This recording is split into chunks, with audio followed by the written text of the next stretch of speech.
నెల 8న విశాఖకు రానున్న మోడీ నేరుగా ఏయూ ఇంజనీరింగ్ కాలేజ్కి అక్కడి నుంచే పలు ప్రాజెక్టులకు వర్చువల్గా శంకుస్థాపన.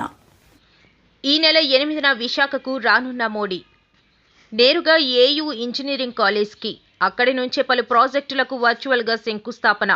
హాజరు కానున్న CM Chandrababu, deputy CM Pavan. ప్రధాని నరేంద్ర మోదీ ఈ నెల 8న ఆంధ్రప్రదేశ్లో పర్యటించనున్నారు. ఈ టూర్కు సంబంధించి ప్రధాని కార్యాలయం ఏపీ అధికారులకు సమాచారం అందించింది. ఈ నెల 8న ప్రధాని మోదీ విశాఖలో ల్యాండ్ అవుతారని, అక్కడి నుంచి నేరుగా ఆంధ్ర యూనివర్సిటీ చేరుకుంటారని తెలుస్తోంది. AP CM Chandrababu, deputy CM Pavan Kalyan ప్రధానికి స్వాగతం పలుకుతారని అధికారులు తెలిపారు. ఎయిర్పోర్ట్ నుంచి ప్రధానితో పాటు వారు కూడా ఏయూ చేరుకుంటారని వివరించారు. అక్కడి నుంచే ప్రధాని మోదీ ఏపీలోని పలు ప్రాజెక్టులకు వర్చువల్గా శంకుస్థాపన చేస్తారని సమాచారం. ఎన్టీపీసీ ఆధ్వర్యంలో ఏర్పాటు కానున్న green hydrogen project, railway zone పరిపాలనా భవనాలతో పాటు పలు అభివృద్ధి కార్యక్రమాలకు మోదీ వర్చువల్గా శంకుస్థాపన చేస్తారు. అనంతరం జరిగే బహిరంగ సభలో చంద్రబాబు, పవన్ కళ్యాణ్లతో కలిసి మోదీ పాల్గొంటారు.